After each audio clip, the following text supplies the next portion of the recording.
நமோ பகவதே வாசுதேவாய. ஓம் நமோ பகவதே வாசுதேவாய. ஓம் நமோ பகவதே வாசுதேவாய.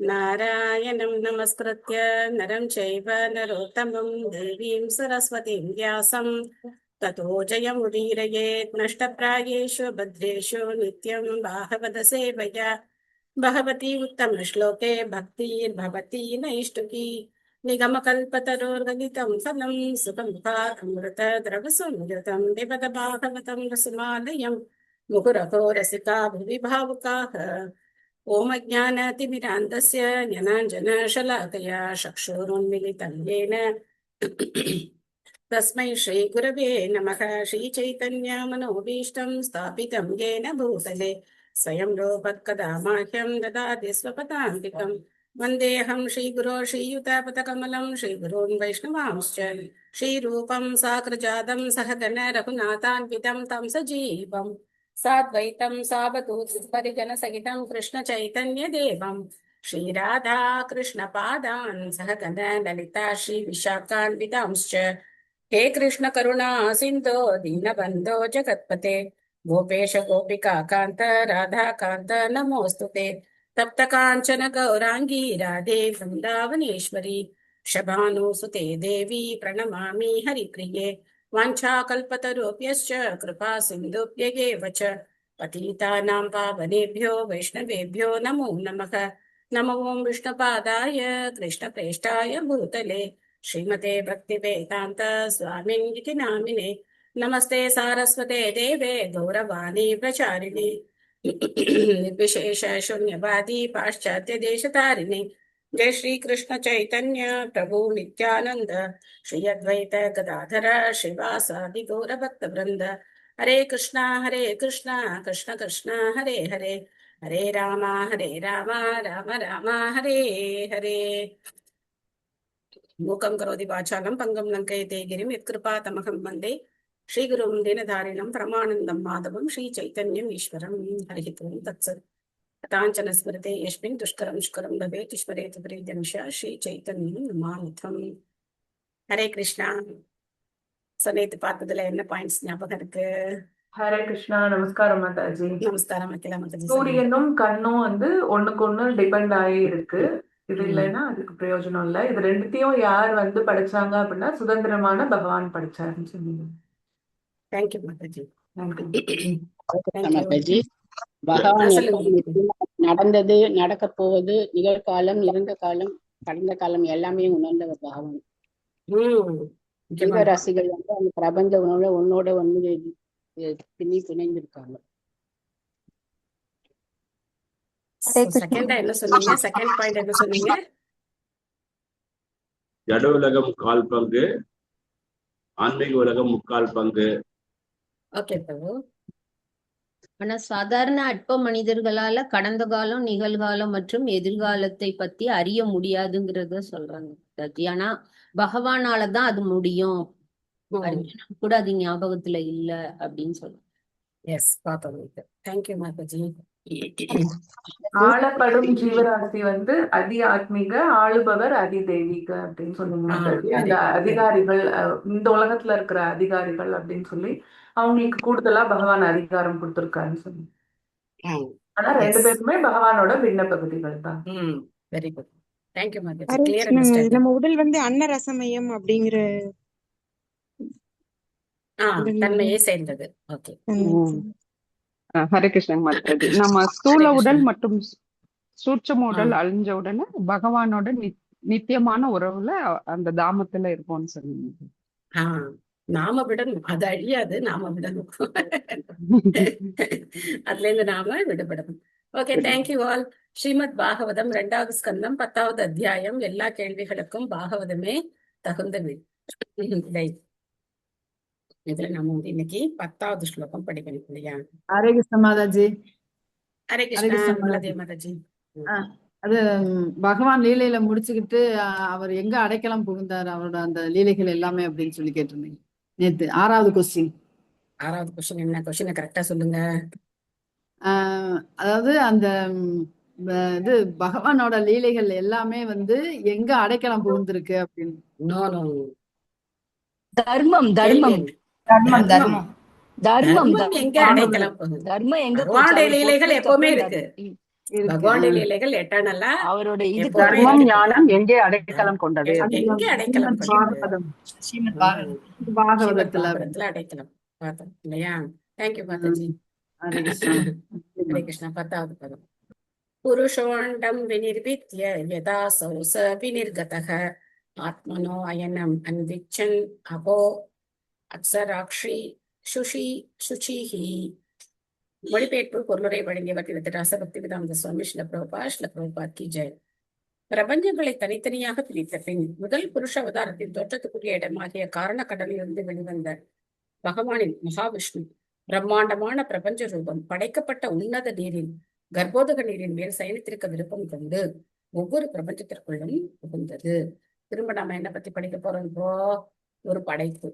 இந்த அடுத்த இந்த செஷன் முழுக்க படைப்பு அப்படிங்கிறது எப்படி நிகழ்கிறது அப்படிங்கிறத பத்தி இன்னொரு கோணத்துல நம்ம படிக்க போறோம். சோ நேற்று படிக்காதவங்க ஹேமா மாலினி மாதாஜி படிங்க. ஹரே கிருஷ்ண மாதாஜி. ஹரே கிருஷ்ணா. இந்த பிரபுபாதிக்கு ஜெய். அனைத்து ஜீவராசிகளுக்கும் மூல பிறப்பிடமாகிய பரமபுருஷரே அல்லது பரமாத்மாவை பற்றியும் ஜீவராசிகளை பற்றியும் ஸ்ரீல சுகதேவ கோஸ்வாமி தெளிவாக விவரித்தார். அதன் பிறகு அனைத்து ஜீவராசிகளுக்கும் ஒரே கடமையாக இருக்கும் பகவானின் பக்தி தொண்டிற்குரிய தலையாய அவசியத்தை இப்பொழுது அவர் விவரிக்கிறார். பரம புருஷராகிய ஸ்ரீ கிருஷ்ணரும் அவரது அம்சங்களின் அம்சங்களும் ஒருவருக்கொருவர் வேறுபாடு அற்றவர்களாவர். இதனால் அவர்களில் ஒருவருக்கொருவர் பரம சுதந்திரம் உண்டு. இதை நிரூபிப்பதற்காக சுகதேவ கோஸ்வாமி பரீட்சித் மகாராஜனிடம் வாக்களித்தபடி ஜடப்படைப்பின் பிரதேசத்தில் உள்ள புருஷ அவதாரத்திற்கும் முழு சுதந்திரம் உண்டு என்பதை இங்கு விவரிக்கிறார். பகவான் இத்தகைய செயல்கள் உன்னதமானவை என்பதால் இவைகளும் கூட பரம புருஷனின் திருவிளையாடல்களே. பக்தி தொண்டின் வாயிலாக தன்னுணர்வு பெறுவதை பற்றி செவியுறுபவர்களுக்கு பகவானின் இத்தகைய திருவிளையாடல்கள் மிகவும் சாதகமானவையாகும். அப்படியானால் உலகிலுள்ள அனைத்தையும் விட அதிக இன்பம் தரும் மதுராபுரி மற்றும் பிருந்தாவனம் ஆகிய இடங்களில் பகவானால் வெளிப்படுத்தப்பட்டதை போன்ற அவரது உன்னத லீலைகளை ஏன் சுவைத்து அனுபவிக்க கூடாது என்று சிலர் வாதிக்கக்கூடும். பகவானின் பிருந்தாவனத்தில் லீலைகள் முன்னேற்றமடைந்த பகவத் பக்தர்களால் அனுபவிக்கப்படுவதற்காகவே உள்ளன என்று ஸ்ரீல விஸ்வநாத சக்கரவர்த்தி தாகூரர் இதற்கு விளக்கம் அளிக்கிறார். முன்னேற்றமடையாத பக்தர்கள் பகவானின் இத்தகைய உன்னத செயல்களை தப்பாக புரிந்து கொள்வர். எனவே படைத்தல், காத்தல் மற்றும் அழித்தல் ஆகியவற்றுடன் சம்பந்தப்பட்டுள்ள ஜட பிரதேசத்திலுள்ள பகவானின் லீலைகள் பகவானின் பிராகிருத பக்தர்களால் அல்லது இகலோக பக்தர்களால் பெரிதும் அனுபவிக்கப்படத்தக்கவையாகும். உடற்பயிற்சிகளை முக்கியமாக கொண்டுள்ள யோக முறை தேகாபிமான வாழ்வில் அளவுக்கு அதிகமான பற்று கொண்டுள்ளவனுக்காக இருப்பதை போலவே ஜட உலக படைப்பு மற்றும் அழிவு ஆகியவற்றின் சம்பந்தப்பட்டுள்ள பகவானின் திருவிளையாடல்கள் அதிகமான ஜடப்பற்று கொண்டவர்களுக்கென உள்ளவையாகும். பிரபஞ்ச இயக்கங்கள் பகவானோடு சம்பந்தப்பட்டுள்ள இயற்கை சட்டங்களின் வாயிலாக செயற்படுகின்றன. பல்வேறு தொழில்நுட்ப சொற்களின் வாயிலாக ஜட இயக்கங்களை விளக்கும் குருட்டு விஞ்ஞானிகள் சட்டம் இயற்றுவரை மறந்து விடுகின்றனர். சட்டம் இயற்றுவர் யார் என்பது ஸ்ரீமத் பாகவதம் சுட்டிக்காட்டுகிறது.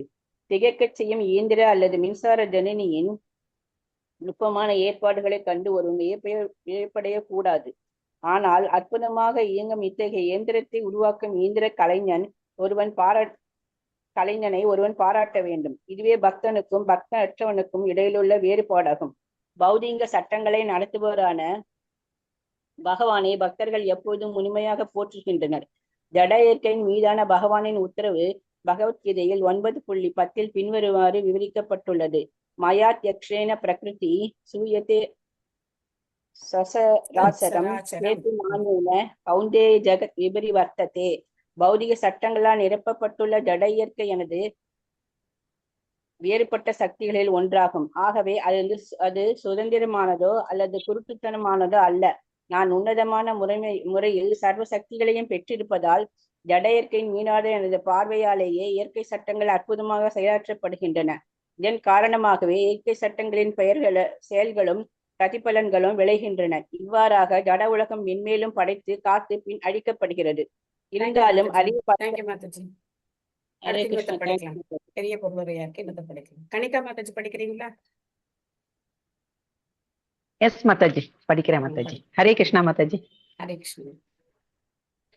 இருந்தாலும் அறிவு பற்றாக்குறையுடன் இருப்பவர் சாரி பொருளரை தந்த ஸ்ரீல பிரபுபாதாவுக்கு ஜெய்.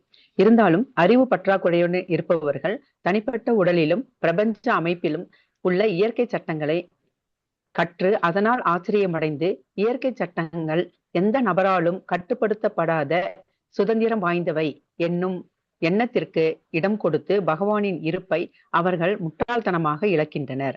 பகவத்கீதை 9.11 பின்வரும் வார்த்தைகளில் இந்த முட்டாள்தனத்திற்கு விளையளிக்கிறது. அவஜானந்தி மாமூடா மானுசீம் தனும் ஆசிரிதம் பரம் பாவம் அஜானந்தோ மமபூத மகேஸ்வரம். ஆனந்தம் அறிவும் ஆனந்தம் பாவம்னு படிக்கக்கூடாது நீங்க. பரம் பாவம் பாவம் பாவம் பரம் பாவம் இப்ப நம்ம தமிழ்ல பரம் வந்து பாவம் அந்த பாக்கு நமக்கு பேச்சு வழக்குல நம்ம வந்து கரெக்டா சொல்லிடுறோம். இப்போ வந்து பயம் அப்படின்னு சொல்லும் போது நம்ம வந்து பயம்னு சொல்ல மாட்டோம். அதை நம்ம வந்து பயம் அப்படின்னு நம்ம சொல்லுவோம் இல்லையா? அது நமக்கு வார்த்தை வழக்குலயே அது நமக்கு இயற்கையா வந்துருது. ஆனா சமஸ்கிருதத்துல அந்த வார்த்தைகள் ப ப ப அப்படி இருக்கு. ஆனா இங்க எந்த வார்த்தை இந்த இந்த எழுத்து வந்து பாவம். பரம் பாவம் அஜானந்தோ மம பரம் பாவம் அஜானந்தோ மமபூத மகேஸ்வரம். மமபூத மகேஸ்வரம். ஆனந்தம் அறிவும் கொண்டதான முழு முதற் கடவுளின் நித்திய ரூபத்தை மூடர்கள் அறிவதில்லை. மூட மனிதன் பகவானின் உன்னதமான உடல் தன்னுடைய உடலை போன்றதென எண்ணுகிறான்.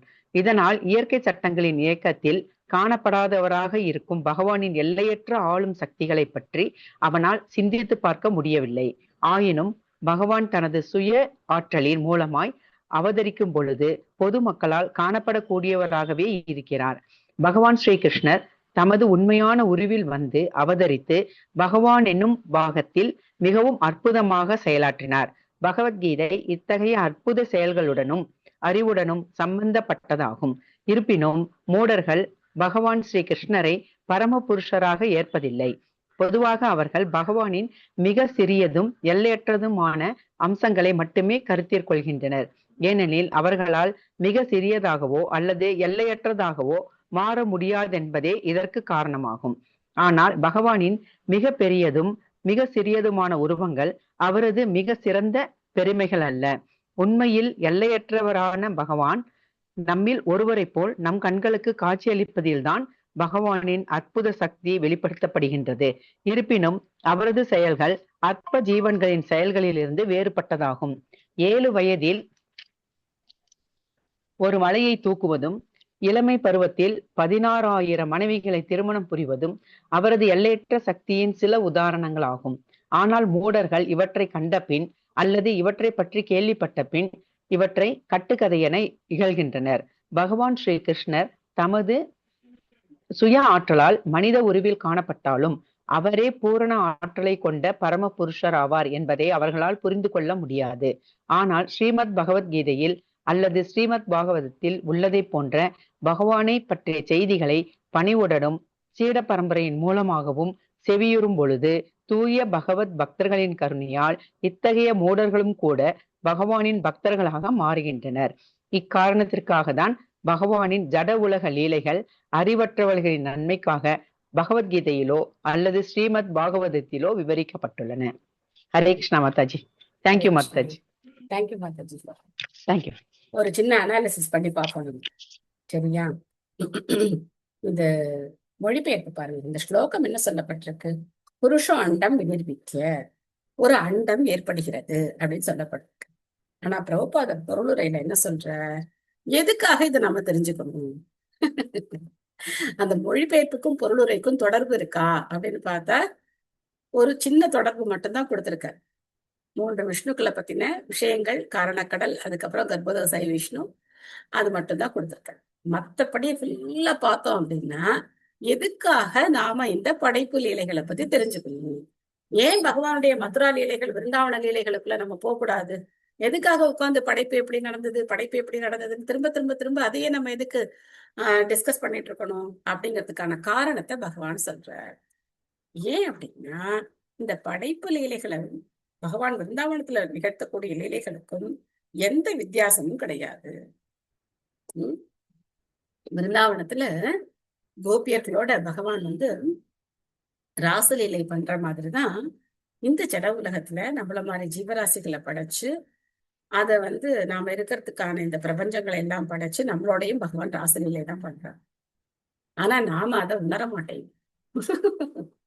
பகவானுக்கும் எனக்கும் இருக்கிற அந்த தொடர்பை நான் உணரவில்லை. ஒவ்வொருத்தரும் நம்ம அப்படிதான் இந்த தொடர்பை உணராம நாம தனித்து இயங்கிட்டு இருக்கோம் அப்படிங்கிற மாதிரி எண்ணத்துல இருப்போம். சோ அதனால இந்த படைப்பு லீலைகளை திரும்ப திரும்ப படிக்கும்போது நமக்கு என்ன புரியும் அப்படின்னாக்க, எனக்காக பகவான் எத்தனை பெரிய விஷயங்களை பண்றார் அப்படிங்கிறது புரியும். ஏன்னா நிறைய பேருக்கு என்ன சந்தேகம் இருக்கு, அந்த கடவுள் எனக்கு என்ன பண்றாரு, அவர் எனக்கு பண்ணட்டும், அதுக்கப்புறம் நான் அவருக்கு பண்றேன். டொனேஷன் எல்லாம் கேட்டா என்ன சொல்லுவாங்க, இது மாதிரி கேட்டிருக்கீங்களா, யாராவது டொனேஷன் முதல்ல யார்ட்டையாவது போய் கேட்டிருக்கீங்களா, கேட்டா அவங்க தான் சொல்லுவாங்க, முதல்ல கடவுள் எனக்கு கொடுக்கட்டுங்க, அப்புறம் கடவுளுக்கு கொடுக்கலாம் நம்ம அப்படின்னு சொல்லுவாங்க. சோ படைப்பு லீலைகளை படிச்சோம் அப்படின்னாக்க அந்த பகவான் தன்னுடைய உன்னதமான ஆன்மீக உலகத்துல எல்லையற்ற ஆனந்தத்தை அனுபவிச்சுட்டு இருக்கிற பகவான் எதுக்காக அந்த காரண கடலை உற்பத்தி பண்ணணும், காமதகசாயி விஷ்ணுவா மகாவிஷ்ணுவா எதுல அதுல படுத்துக்கணும், அதுக்கப்புறம் கர்ப்போதக கடல் கர்ப்போதகசாயி விஷ்ணுவா ஒவ்வொரு பிரபஞ்சத்துக்குள்ளேயும் எதுக்காக நுழையணும், அதுக்கப்புறம் அவருடைய நாபில இருந்து எதுக்காக பிரம்மா வரணும், எதுக்காக 7 உலகங்களை படைக்கணும், இதெல்லாம் எதுக்காக, முரண்டு பிடிக்கிற நமக்காக, கிருஷ்ணா நீ வேண்டாம் போ அப்படின்னு சொல்ற நமக்காக பகவான் இத்தனை காரியங்களையும் பண்றார். சோ நிறைய பேருக்கு என்ன புரியல, என்ன அழகா பிரபா சொல்றார், அதாவது இயற்கை அப்படிங்கிறது எப்படி இயங்குது அப்படிங்கிறதுக்கு விஞ்ஞானிகள் பலவிதமான வார்த்தை ஜாலங்களாக சொல்றாங்க. உதாரணத்துக்கு நியூட்டன் புவியீர்ப்பு விசையை கண்டுபிடிச்சார். சோ நியூட்டனுடைய புவியீர்ப்பு சக்தி அப்படின்னு அவருக்கு அந்த புவியீர்ப்பு சக்திக்கு யார் பேர் வச்சாச்சு, நியூட்டன் பேரை வச்சாச்சு. இந்த மாதிரி ஒவ்வொருத்தர் என்னென்ன கண்டுபிடிக்கிறாங்களோ அவங்கவுங்க பேரை தட்டிக்கிட்டு போயிட்டே இருக்காங்க. சோ இதுக்கெல்லாம் சூத்திரதாரியா இருக்கிறது யார் அப்படிங்கறத பத்தி அவங்க கண்டுக்கவே இல்லை. சோ அழகா இருப்பாங்க ப்ரோபா நீங்க சொல்றது. அதாவது பல்வேறு தொழில்நுட்ப சொற்களின் வாயிலாக ஜட இயக்கங்களை விளக்கும் குருட்டு விஞ்ஞானிகள் சட்டம் இயற்றியவரை மறந்து விடுகின்றனர். சட்டம் இயற்றுபவர் யார் என்பதை ஸ்ரீமத் பாகவதம் சுட்டிக்காட்டுகிறது. யார் இதெல்லாம் படைச்சா, இந்த புவியீர்ப்பு விசையை படைச்சது யாரு, எப்படி இது செயல்படுது, அதை பத்தி விட்டுட்டாங்க.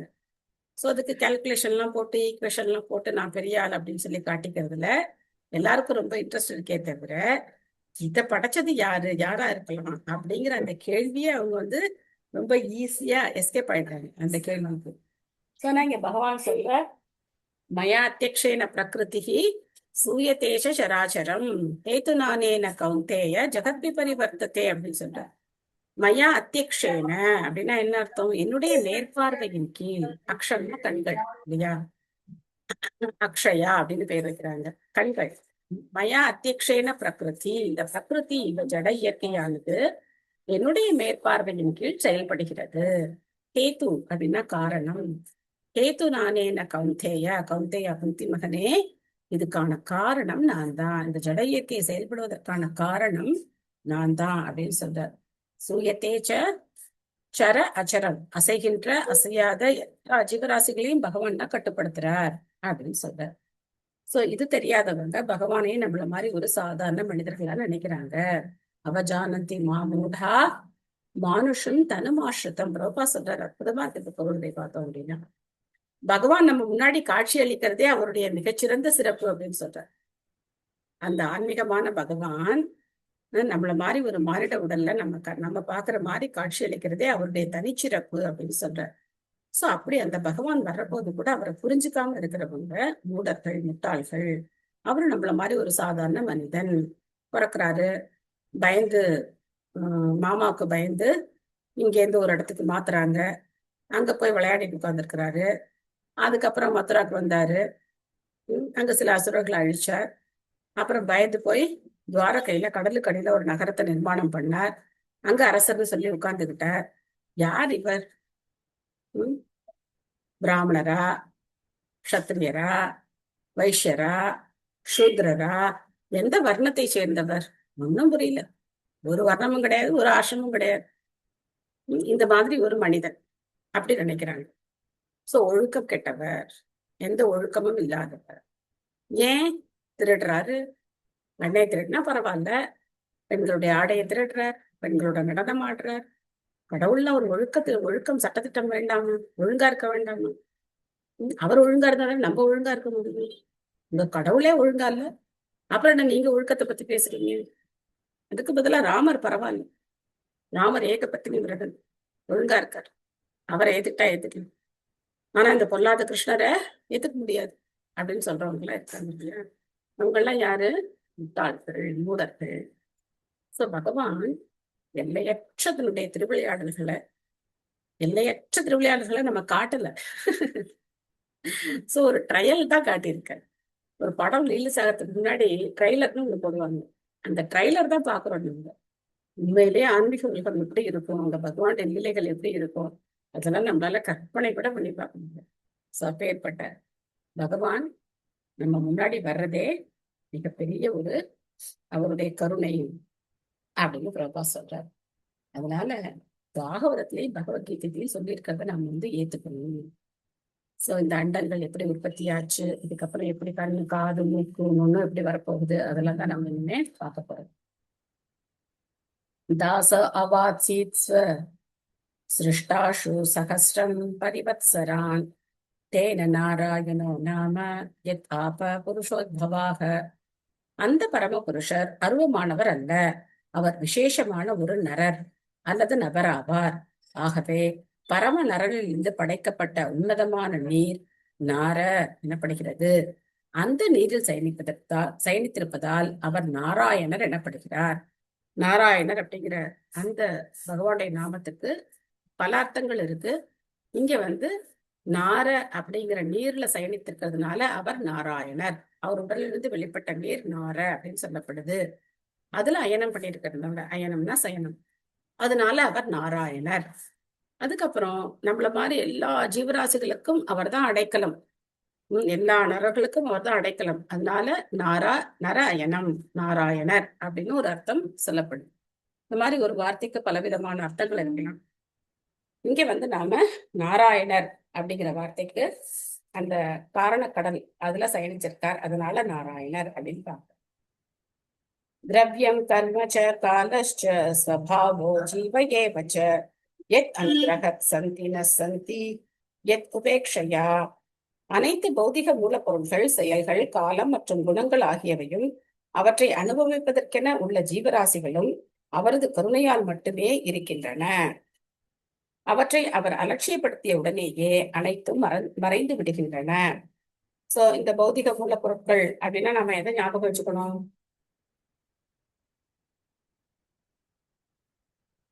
நமது உடல், நம்ம உடல் கர்மேந்திரம் யாரு? ஓரளவுக்கு வரீங்க.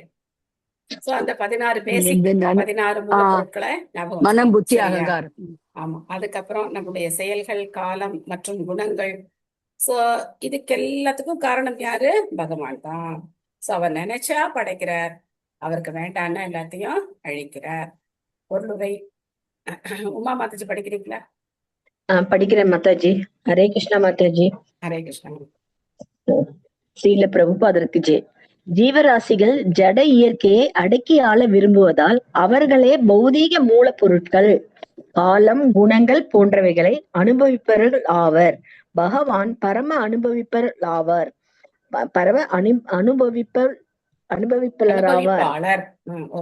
அனுபவிப்பாளர் ஆவார். ஜீவராசிகள் பகவானின் இன்பத்தில் அவருக்கு உதவியாக இருந்து அனைவரது தெய்வீக இன்பத்திலும் பங்கேற்க வேண்டியவர்கள் ஆவர். அனுபவிப்பவர், அனுபவிக்கப்படுபவர் ஆகிய இருவருமே இன்பத்தில் பங்கேற்கின்றனர். ஆனால் பகவானை போல் இன்பம் அனுபவிக்கும் தகுதியற்ற ஜீவராசிகள் மாயா சக்தியால் ஏமாற்றப்பட்டு பகவானை போலவே அனுபவிக்க விரும்புகின்றனர். ஜீவராசிகள் பகவானின் உயர்ந்த இயற்கையை பரா பிரகிருதி சேர்ந்தவர்கள் என்று பகவத்கீதையில் குறிப்பிடப்பட்டுள்ளனர். விஷ்ணு புராணத்திலும் கூட இவ்வாறே குறிப்பிடப்பட்டு உள்ளனர். ஆகவே ஜீவராசிகள் உண்மையான அனுபவிப்பாளர்கள், புருஷர்கள் அல்ல. இதனால் ஜட உலகில் ஜீவராசிகளுக்குள்ள அனுபவிக்க வேண்டும் என்றும் ஆர்வம் பொய்யானதாகும். ஆன்மீக உலகில் ஜீவராசிகள் தூய நிலையில் இருப்பதால் பரமபுருஷரின் இன்பத்தில் அவர்கள் பங்காளிகளாக இருக்கின்றனர். வட உலகில் ஜீவராசிகளின் கருமங்களால் என்ன ஜட உலகிலா வட உலகில் போட்டு ஜட உலகில் கருமங்களால் எழும் அடக்கியாலும் ஆர்வம் இயற்கையின் சட்டங்களால் படிப்படியாக தேய்ந்து விடுவதால் பகவானோடு ஒன்றாகிவிட வேண்டும் என்ற மாயா சக்தி பந்தப்பட்ட ஆத்மாக்களின் செவிகளில் உத்தரவிடுகிறது. இதுவே மாயா சக்தியின் கடைசி வலையாகும். பகவானின் கருணையால் கடைசி மாயையும் விலகிவிடும் பொழுது ஜீவராசி மீண்டும் தனது சுயநிலையில் வைக்கப்பட்டு உண்மையாகவே முக்தி அடைகிறான். ஜட தடையிலிருந்து இவ்வாறு முக்தி அடைவதற்கு பகவான் ஜட உலகை படைத்து சில காலத்திற்கு முந்திய பதத்தில் கூறப்பட்டது போல் அவரது கணக்குப்படி 1000 ஆண்டுகள் அதை காத்து பிறகு தம் விருப்பப்படி மீண்டும் அதை அழித்து விடுகிறார். எனவே ஜீவராசிகள் பகவானின் கருணையையே முற்றிலும் நம்பியிருக்கின்றனர். மேலும் பகவான் விரும்பும் பொழுது விஞ்ஞான முன்னேற்றத்தால் அவர்கள் ஏற்படுத்தி கொண்ட பேரளவேயான சுகபோகங்கள் அனைத்தும் தவிடு பொடியாக்கப்பட்டு விடுகின்றன. ஹரே கிருஷ்ண மாதா. தேங்க்யூ மாதா. ஹரே கிருஷ்ணா. தேங்க்யூ மாதாஜி. சோ திரும்ப திரும்ப சொல்லப்படுது, இந்த ஜட உலகம் படைக்கப்படுறது நாம திருந்தறதுக்கு ஒரு வாய்ப்பு. பகவான் அந்த வாய்ப்பை ஏற்படுத்திதான் நமக்கு கொடுக்குறாரு.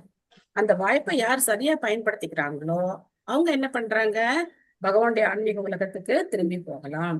ஆனா அந்த மாதிரி வாய்ப்பை தவறா பயன்படுத்திக்கிறவங்க திரும்ப திரும்ப இந்த பௌதிக உலகத்துல மீண்டும் மீண்டும் பிறப்பு இறப்பு அப்படிங்கிற சூழல்ல சிக்கி இருக்க வேண்டியதுதான். ஜட உலகம் அழிக்கப்படும் போது அதே மகாவிஷ்ணுவோட உடல்ல போய் அவங்க அடைக்கலம் எடுத்துக்கிறாங்க. திரும்ப ஒரு படைப்பு ஏற்படும் போது திரும்ப விட்ட காரியங்களை தொடர்றாங்க. இதேதான் நடந்துகிட்டே இருக்கு. சோ நாம பகவானை போல பரம அனுபவிப்பாளர்கள் கிடையாது. அனுபவிக்கிறவர், அனுபவிக்கப்படுபவர். போன நேத்து நம்ம பார்த்தோம், ஆள்பவர் ஆளப்படுபவர்னு பார்த்தோம். அந்த மாதிரி புருஷ பிரகிருதி, இந்த 2 வார்த்தைக்கு அர்த்தம் என்னன்னா, புருஷன் அப்படின்னா அனுபவிப்பாளர், பிரகிருத்தினா பெண்பால், அனுபவிக்கப்பட வேண்டியவள். புருஷனால் அனுபவிக்கப்பட வேண்டியவள் பெண்.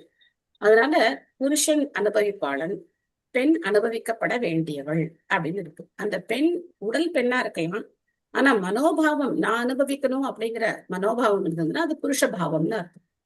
சோ அதனால்தான் அந்த நாள்ல பெண்கள் அந்த ஒரு மனோபாவத்தோட இருந்தாங்க. அதாவது நாம அனுபவிக்கப்பட வேண்டியவர்கள் அப்படிங்கிற மனோபாவம் அவங்க கிட்ட அதிகமா இருந்தது. ஆனா இன்னைக்கு இருக்கிற மனோபாவம் நான் அனுபவிப்பவள் அப்படிங்கிற மனோபாவம் இன்னைக்கு தலை தூக்கி இருக்கிறதுனால இன்னைக்கு பல வேறுபாடுகளை நம்ம பாக்குறோம். நானும் அவனுக்கு சமம், நானும் எல்லாம் பண்ணுவேன் அப்படின்னு. இந்த சமம்னு வரும்போதே அப்ப நான் தாழ்த்தி அப்படிங்கிற மாதிரி அந்த பெண்ணை ஒத்துக்கிற மாதிரி. 2 பேருக்கும் 2 விதமான இயல்புகள் இருக்கு, 2 விதமான மனோநிலைகள் இருக்கு, 2 விதமான உடலமைப்புகள் இருக்கு. அவங்களுடைய துறையில அவங்கவுங்க என்ன பண்ணலாம், சிறப்பா இருக்கலாம். ஆனா இந்த உயர்வு தாழ்வு அப்படிங்கிறது செயற்கையா ஏற்படுத்திக்கிட்டு நான் எசத்தி நான் தாழ்த்தி அப்படின்னு பேசிக்கிறோம். ஆனா என்னைக்குமே பாத்தீங்க அப்படின்னாக்க, இப்ப கூட ரொம்ப பரவலா ஒரு ஒரு நியூஸ் எனக்கு வந்துட்டே இருந்தது. ஒரு ஊர்ல, நாசிக் அப்படிங்கிற ஊர்ல பெரிய கம்பெனில வேலை பார்க்குற பெண்கள் பாலியல் தொந்தரவுக்கு உட்படுத்தப்பட்டார்கள் அப்படின்னு ஒரு நியூஸ் வந்துகிட்டே இருந்தது. எனக்கு அப்பெல்லாம் சிரிப்பு தான் வந்தது.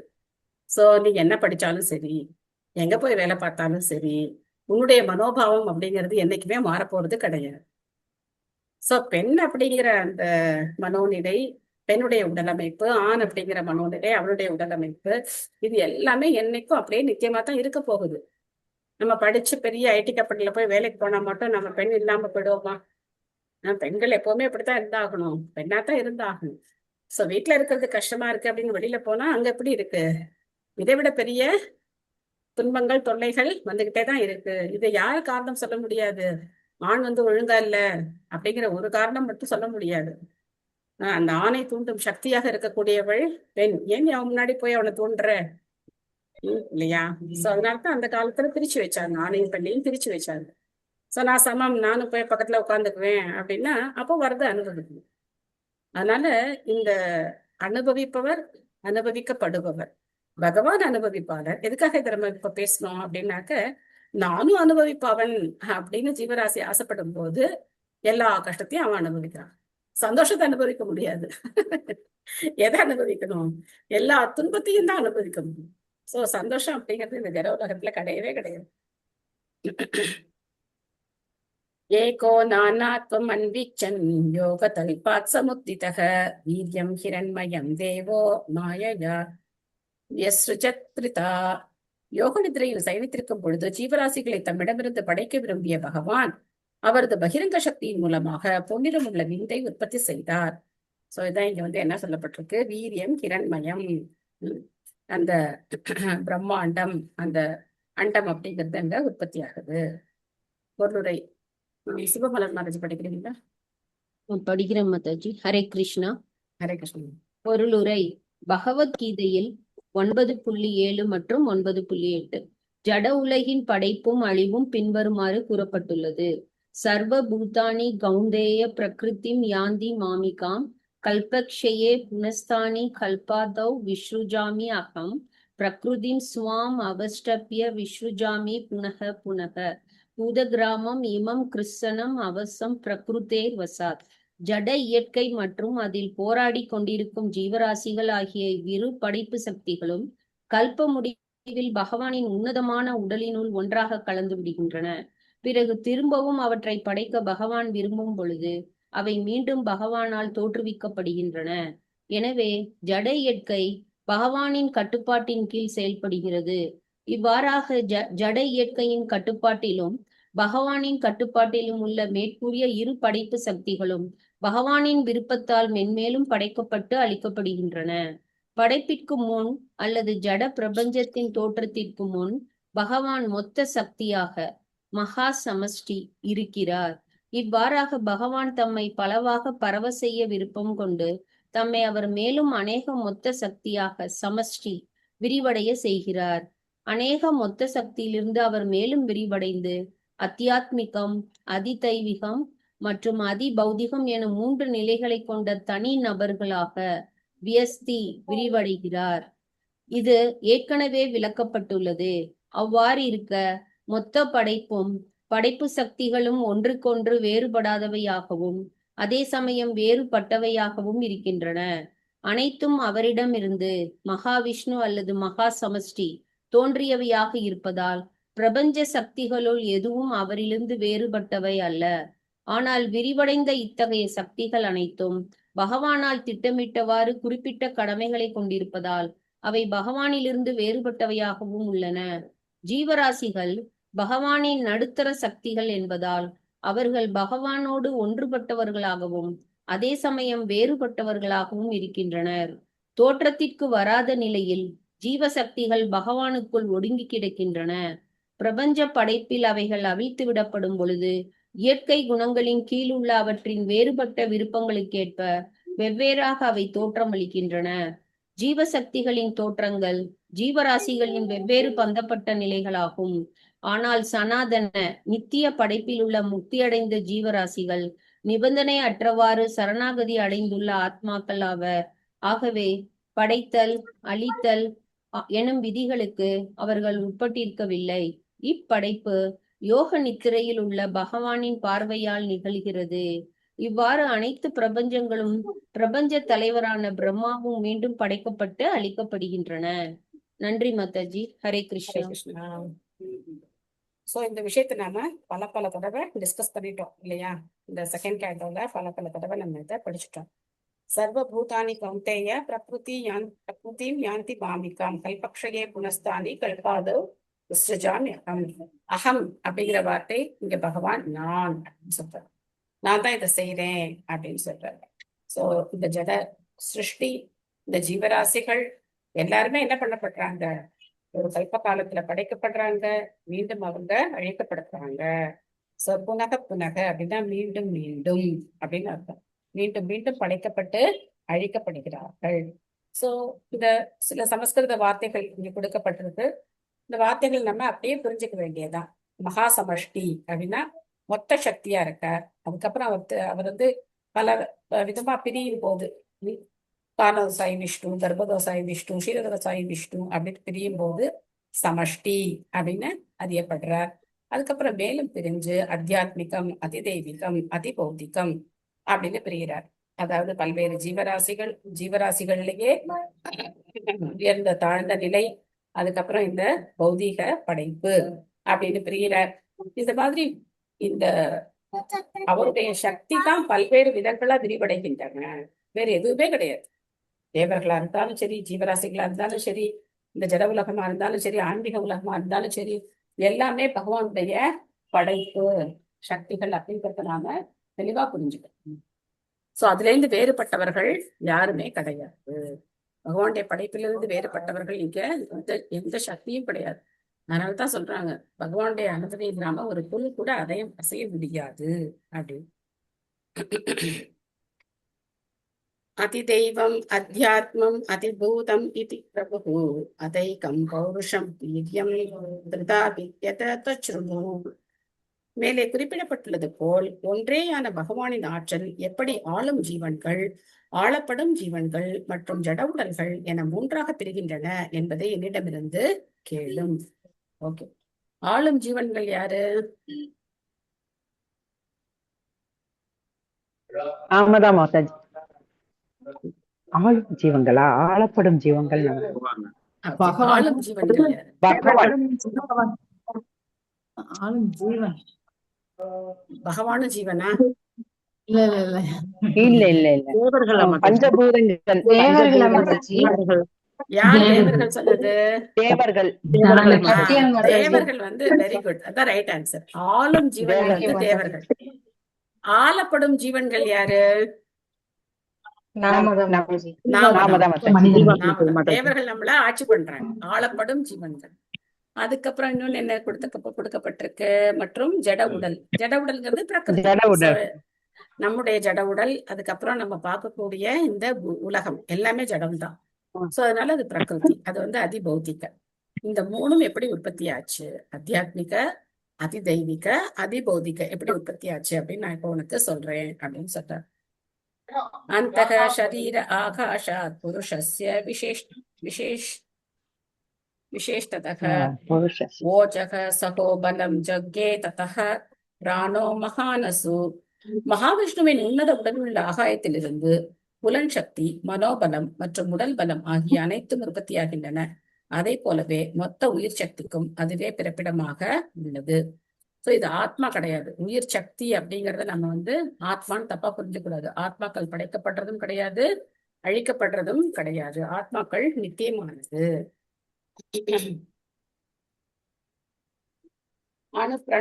உயிர்ன்றது என்னது மாதாஜி? அப்போ உயிர் சக்தி அப்படிங்கிறது எப்படி எடுத்துக்கலாம்? நம்ம செயல்படக்கூடிய சக்தி அப்படின்னு எடுத்துக்கலாம். நம்ம செயலுக்கு உண்டான சக்தி அப்படின்னு எடுத்துக்கலாம். பிசிக்கல் அப்படி எடுத்துக்கலாமா? கூட எடுத்துக்கலாம், நம்மளுடைய எனர்ஜி அப்படி எடுத்துக்கலாம். பட் அது நமக்கு உள்ளுக்குள்ள நமக்கு உயிர் இருந்தா தானே மாதாஜி அது வரும். அதனால கேட்கலாம். நமக்கு பாடி அந்த வார்த்தை வந்து நீங்க சொல்றது கரெக்ட் தான். சோ பட் வந்து இது வந்து ஆத்மாவை குறிக்கிற வார்த்தை கிடையாது. ஏன்னா ஆத்மாக்கள் படைக்கப்படுவதும் கிடையாது, அழிக்கப்படுவதும் கிடையாது. பகவான் என்ன தன்மை இருக்காரோ அதே தன்மை ஆத்மாவுக்கு இருக்கு.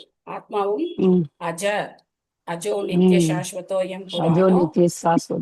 எம் புரா ந ஹன்யதே ஹன்யமானே ஷரீரே அப்படின்னு பார்ப்போம் இல்லையா? அதனால அந்த சோ இத வந்து நம்ம வந்து ஆத்மான்னு புரிஞ்சிக்க கூடாது. அந்த சக்தி அப்படிங்கறத நம்ம வந்து நம்ம இயங்கக்கூடிய சக்தி அப்படித்தான் நம்ம வந்து புரிஞ்சுக்கலாம். சோ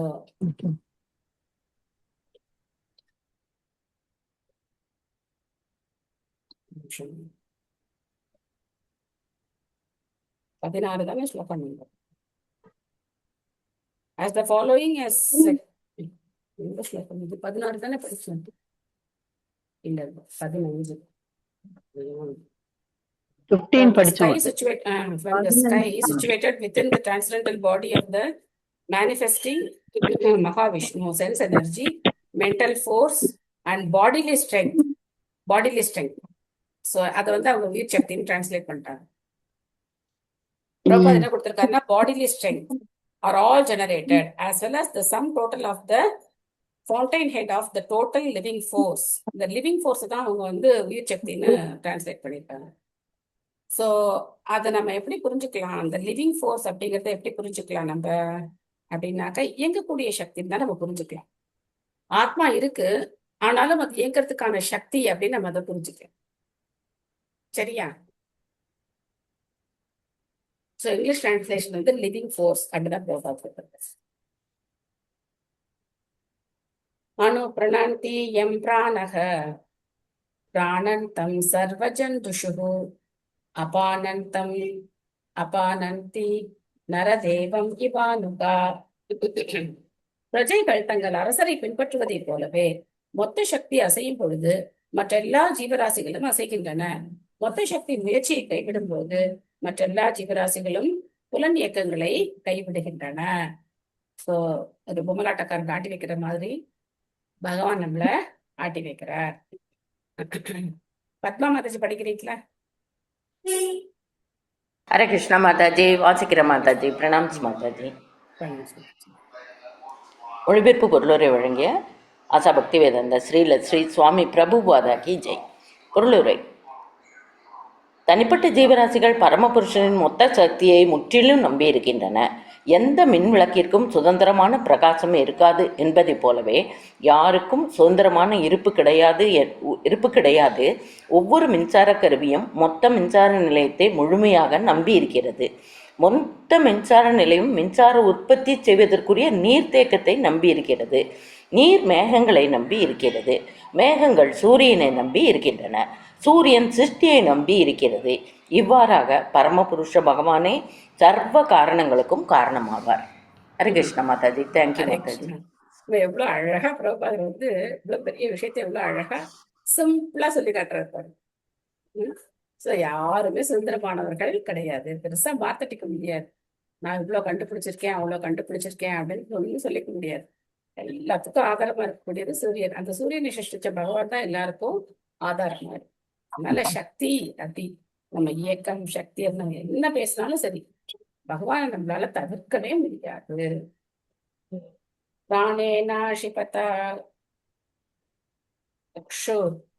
திருட் அந்தரா ஜாயதே விபோஹு விபாசதோ ஜஷதஷ்ச ரான்முகம் நிரபித்யத. விராட் புருஷரால் வளரப்பட்ட உயிர் சக்தி பசியையும் தாகத்தையும் உண்டாக்கியது. அவர் உண்ணவும் அருந்தவும் விரும்பிய பொழுது வாய் திறந்தது. இப்ப என்ன ஆகுது, அந்த விராட் ரூபத்துல ஒவ்வொரு புலன்களா வந்து உற்பத்தி ஆகுது. பசி தாகம். ஆன்மீக உலகத்துல இது ரெண்டும் கிடையாது. பசியும் கிடையாது, தாகமும் கிடையாது. ஆனா சாப்பிடலாம், குடிக்கலாம், எல்லாம் பண்ணலாம். பௌதிக உலகத்துலதான் என்ன இருக்கு, இந்த பசி தாகம் எல்லாம் இருக்கு. சமைக்கவே வேண்டாம். சமைக்கவே வேண்டாம். அப்ப ஏன் பகவானுக்கு வந்து ராதாராணி டெய்லி 2000 ஐட்டம் சமைப்பாங்களாம்? ஒரு நாள் சமைச்சு இன்னொரு நாள் சமைக்க மாட்டாங்களாம். சோ அதான் ஆன்மீக உலகத்துக்கும் பௌதிக உலகத்துக்கும் உள்ள வித்தியாசம். அங்க ஆனந்தமா எல்லா வேலையும் செய்யலாம். இங்க நமக்கு சமைக்கணும்னா எப்படி இருக்கு, அப்பாடா ஒரு நாள் கிச்சன் ஹாலிடே விட்டோம், ரொம்ப சந்தோஷமா இருக்கு. இன்னைக்கு போய் வெளியில போய் ஹோட்டல்ல போய் சாப்பிட்டுக்கலாம். வயிறு ஹாலிடே எல்லாம் விடாது, சாப்பிட்டுதான் ஆகணும். நாம கிச்சனுக்கு ஹாலிடே விட்டு ஹோட்டல்ல போய் சாப்பிட்டுக்கலாம். அப்படின்னா நமக்கு ரொம்ப ஆனந்தமா இருக்கு. ஆனா அங்க வந்து 24 மணி நேரம் பகவானுடைய சேவையில ஆனந்தமா இருப்பாங்க. That is the difference. Mataji Virat இருக்கிற மாதிரி இருக்கலாம். என்ன மாதாஜி? ஸ்பேஸ்ல இருக்கிற மாதிரி இருக்கலாம். ஸ்பேஸ்ல இருக்கிற மாதிரி இருக்கலாம். என்ன மாதாஜி? ஸ்பேஸ்ல இல்ல, ஸ்பேஸ்ல இருந்தா கூட நமக்கு இந்த மாதிரியான அனுபவங்கள்லாம் கட்டாயமா கிடையாது. ஸ்பேஸ்ல உங்களால என்ன பண்ண முடியாது, உங்க இஷ்டத்துக்கு நீங்க கைய காலெல்லாம் அசைக்க கூட முடியாது. சோ அங்க இருக்கணும் அப்படின்னா அதுக்கு உண்டான கிராவிட்டி இருக்கணும். சோ அதனாலதான் என்ன பண்றாங்க, அங்க போய் கஷ்டப்படுறாங்க. சோ அங்க சாப்பிடறதுக்குலாம் ஒண்ணும் கிடையாது, ரொம்ப கஷ்டம். அங்க போய் சமைச்சலாம் உங்களால சாப்பிட முடியாது, டேப்லெட் எல்லாம் சாப்பிட்டு இருக்கணும். சோ அதெல்லாம் கொடுமையான நரகம் போன்றது. பாக்குறதுக்கு ஸ்பேஸ்ல போய் அவங்க வந்தாங்க அப்படின்னா நம்ம கை தட்டிட்டு இருப்போம். ஆனா அவங்க நரகத்தை அனுபவிச்சுட்டு வராங்க, அந்த கஷ்டத்தை அனுபவிச்சுட்டு அப்பாடா ஆமாடா இது பூமிக்கு வந்து பூச்சி விடுறாங்க. ஆனா ஆன்மீக உலகத்துல இருப்பு அப்படிங்கிறது எல்லையற்ற ஆனந்தம். அது நம்மளால என்ன பண்ண முடியாது, கற்பனை கூட பண்ணி பார்க்க முடியாது. அப்படி ஒரு ஆனந்தம் உடைய உலகம் வந்து ஆன்மீக உலகம். மாதாஜி விராட் ரூபம், விராட் புருஷர்னா விஸ்வரூபம். ஆமா ஆமா, இது ஒரு கற்பனையான ரூபம், இது வந்து ஜடமான ரூபம், இது வந்து ஆன்மீகமான உருவம் கிடையாது. சில சமயங்கள்ல இந்த உருவம் உண்மையானது அப்படின்னு நம்ம அதை புரிஞ்சுக்கிறதுக்காக அப்படியும் சொல்லப்படுது. உங்களை ஹரி ஹரி ஹரி கிருஷ்ணா. சில பிரபுபாதருக்கு ஜெய். தாயின் கருவினுள் அனைத்து ஜீவராசிகளும் தங்கள் புலன் உறுப்புகளையும் புலன் உணர்வுகளையும் திருப்தியடைய செய்து கொள்ளும் முறையானது விராட் புருஷரின் விஷயத்தில் உள்ள அதே கொள்கைகளை பின்பற்றுவதற்காகவே காணப்படுகிறது. இந்த விராட் புருஷர் அனைத்து மியூட்ல இருக்கீங்க. மியூட்ல இருக்கீங்க. மியூட் பண்ணிட்டேன் நான். நீங்க அன்மியூட் பண்ணிக்கோங்க. நிறைய பேர் அன்மியூட்ல இருந்தாங்கன்ட்டு நான் பண்ணேன். சாரி. நீங்க படிங்க. ஃபர்ஸ்ட் இருந்து படிக்குவாங்க. இல்ல வேண்டாம். இங்க விட்டீங்களா? இந்த விராட் புருஷர் அனைத்து ஜீவராசிகளுக்கும் மொத்த உருவமாக இருக்கிறார். ஆகவே எல்லா உற்பத்திகளுக்கும் பரம காரணமாக இருப்பது அருவமானதோ அல்லது ஆசையற்றதோ அல்ல. எல்லா வகையான புலன் உணர்வுகளையும் புலன் உறுப்புகளையும் பெற வேண்டும் என்ற ஆசைகள் பரமனிடம் உள்ளன. இதனால் அவை தனி நபர்களிடமும் ஏற்படுகின்றன. இந்த ஆசை பரம ஜீவராசியாகிய பரம சத்தியத்தின் இயற்கை குணமாகும். அனைத்து வாய்களுக்கும் உரிய மொத்த சக்தி அவரிடம் இருப்பதால் தனிப்பட்ட ஜீவராசிகள் வாய்களை பெற்றுள்ளன. இவ்வாறுதான் மற்றெல்லா புலன்களையும் புலன் உறுப்புகளையும் அவை பெற்றுள்ளன. இங்கு மற்றெல்லா புலன் உறுப்புகளையும் பிரதிநிதிகளுக்கும் ஒரு உதாரண உறுப்பாக வாய் இருக்கிறது. ஏனெனில் இக்கொள்கை பிற உறுப்புகளுக்கும் பொருந்துவதாக உள்ளது. ஹரே கிருஷ்ணா. நன்றி மாதாஜி. நன்றி மாதாஜி. சோ முக்கியமான ஒரு விஷயம், ஒரு தாயினுடைய கருவுல எப்படி ஒரு உறுப்புகள் உண்டாகுது, அது பகவானுடைய விராட் புருஷருடைய உடல்ல உண்டாகுற மாதிரிதான், அதை மையமா வச்சுதான் இங்க உண்டாகுது அப்படின்னு சொல்லி பிரபா சொல்றார். சோ அதனால பகவான் தான் எல்லாத்துக்கும் காரணமா இருக்கார், பரம காரணமா அவர் இருக்கார். அவருக்கு அந்த உறுப்புகள் இருக்கிறதுனாலதான் நமக்கு இருக்கு. பகவானுக்கு உருவம் இல்லைன்னா நமக்கு ஒரு உருவம் இருக்கிறதுக்கு வாய்ப்பே இல்லை. பகவானுக்கு உருவம் இல்லாம நமக்கு உருவம் இருந்தது அப்படின்னாக்க நாம அவரோட உயர்ந்தவர்கள் ஆயிடுவோம் இல்லையா? அவர்கிட்ட இல்லாதவோட நம்மகிட்ட இருக்கு அப்படின்னு ஆயிடும். சோ அதனால பகவானுடைய உருவம் அப்படிங்கிறது திவ்யமானது.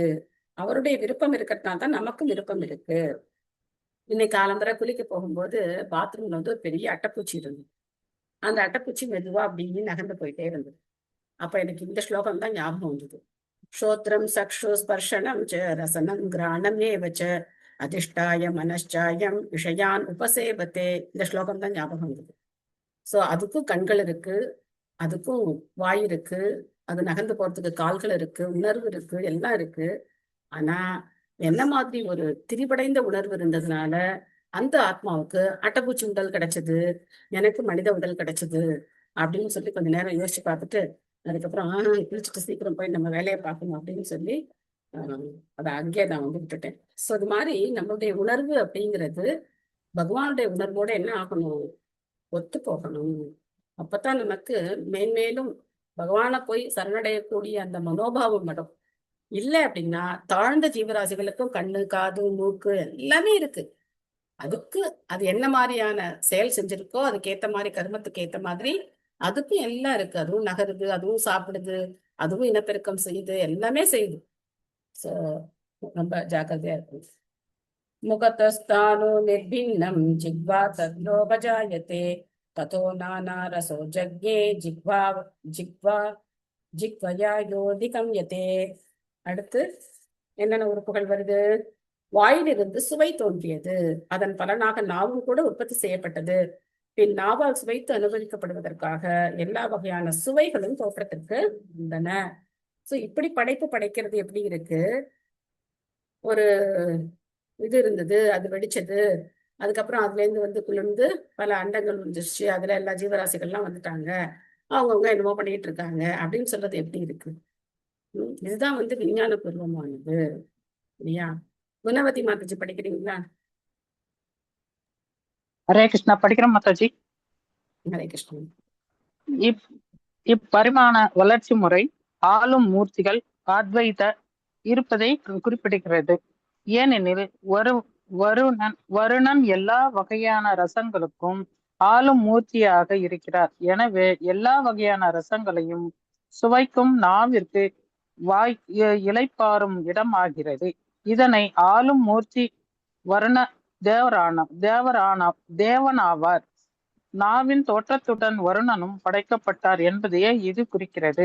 நாவும் சுவையும் கருவிகளாக இருப்பதால் அவை அதிபூதம் அல்லது ஜடத்தின் வடிவங்கள் ஆகும்.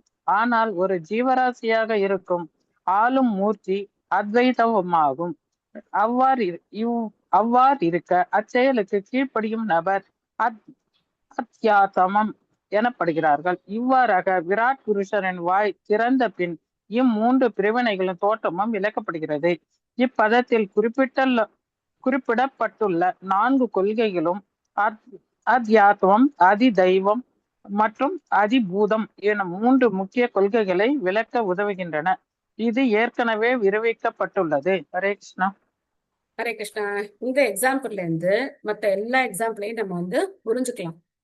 புரியுதா? சோ நாக்கு அப்படிங்கிறது ஒரு ஜடப்புடன், அது வந்து அதிபௌத்திக. அந்த நாக்கை உடைய அந்த நபர் அத்தியாத்மிக. அந்த நாக்கை கட்டுப்படுத்தக்கூடிய தேவர் அதிதெய்வ. புரியுதா? Very simple. ஏன்னா இந்த நாக்கை கட்டுப்படுத்தக்கூடிய தேவர் யாரா இருக்கார்? வருண பகவானா இருக்கார். அவர் தான் வந்து எல்லா சுவைகளையும், அவர் தான் வந்து ரசங்கள், பல்வேறு சுவைகள் நம்ம அனுபவிக்கிறோம் இல்லையா? இனிப்பு, காரம், இந்த மாதிரி 6 விதமான சுவைகள் நம்ம வந்து சொல்றோம். இதுக்கெல்லாம் வந்து அதிபதியா இருக்கக்கூடிய, அந்த நாக்குக்கு அதிபதியா இருக்கக்கூடியவர் வருண பகவான்.